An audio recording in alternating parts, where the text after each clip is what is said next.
a rotary laser. So basically you have a receiver and you have the laser. Set the top of the rod or a certain point in the rod to that sill, and then I would match the beeper, like the receiver, to the laser. And I can go around and adjust the heights of the posts based on the grading rod. These are going to determine how level our whole deck is from side to side. Normally we would set them low with a post if it was like a higher deck, but because it's only 30 inches off the ground, if that, generally we'll sit the beam right in the bracket and then just shim out the front and back side of the beam and then bolt straight through.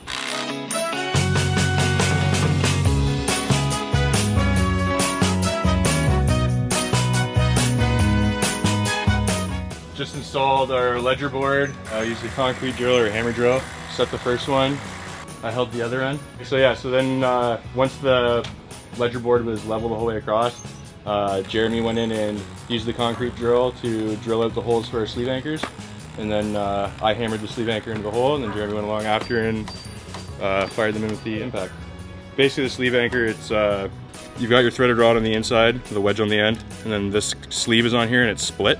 So as the nut tightens here, it pushes the sleeve down the rod and it opens up the end there.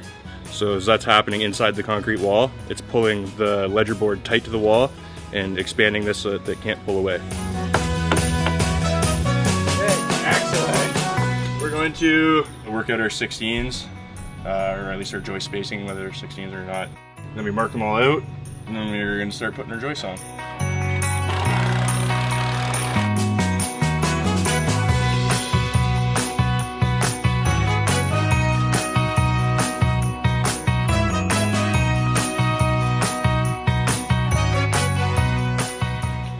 A rubberized membrane. It's got tar in it and it protects the top of the joist from rot. So whenever a screw goes through the deck board or a clip or whatever into the joist, it goes through this first and it seals up the hole so water can't get down in it.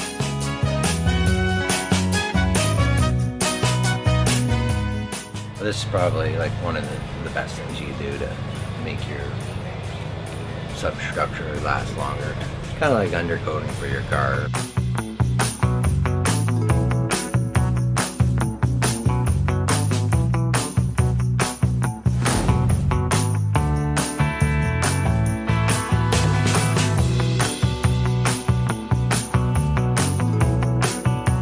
So here is Vecca. It's a composite product. It's got a PVC and I believe glass bead foam core with a PVC capstock. It's extremely durable. It doesn't really expand a whole lot. Lasts a really, really long time, and it looks really, really sharp.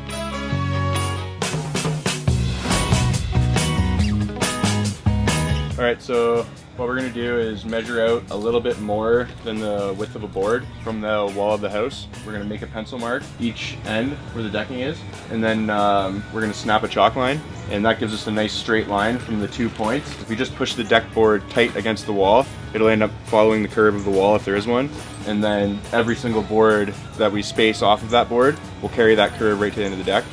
So it's better off to start with a straight board right at the wall and work our way out based off of the straight board. That way we know the end of our deck's going to be straight.